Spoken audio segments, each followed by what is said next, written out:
If you've been hearing about GEO and wondering if it's just another fancy marketing acronym, then you're not alone. And today we're breaking down the battle between SEO and GEO and why this could completely change how you think about your online visibility. So let's jump straight in. What is SEO? Search engine optimization. It's been the king of digital marketing for over 2 decades now, particularly for organic methods. And it's all about optimizing your website and content to rank higher in search engine results like Google and Bing. So generally that's targeting keyword and keyword research, high quality content, building backlinks, local SEO strategies for businesses with a physical location. You can think of SEO like you're trying to be the best answer to a question someone asks in Google. You optimize your content to serve that question and hope Google serves your website as the answer for a user to click on. Now, GEO, generative engine optimization, is the new player that everyone's talking about. And instead of optimizing for traditional search engine, GEO focuses on optimizing for AI powered tools like Claude, ChatGPT, Perplexity, and similar LLMs. So when someone asks an AI chatbot a question, these tools pull information from across the web and its training data to provide an overall answer. GEO is about making sure your content and brand is the source that gets referenced and cited in these AI responses. The key difference is with SEO, users click through to a website to find their answers, whereas GEO, the AI synthesizes the information and presents it directly. Sometimes users don't ever need to visit your website. This means your optimization strategy needs to be completely different. So let's break down the key major differences. Number one, traffic patterns.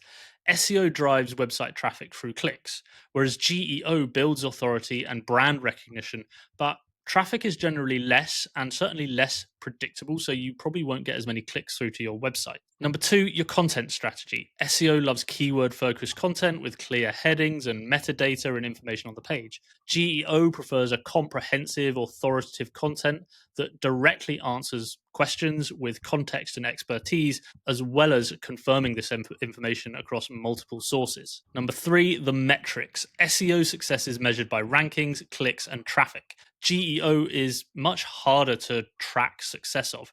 You're looking at brand mentions in AI responses, citation frequencies, and indirect brand awareness. You certainly won't be generating as many clicks to a website. And for the timeline, SEO results tend to take 3 to 6 months to see significant movement, and GEO is still so new that we're learning about timelines. But some early evidence does suggest that it might be faster to actually get your brand mentioned in AI chatbots. Here's the $1 million question: which should you focus on?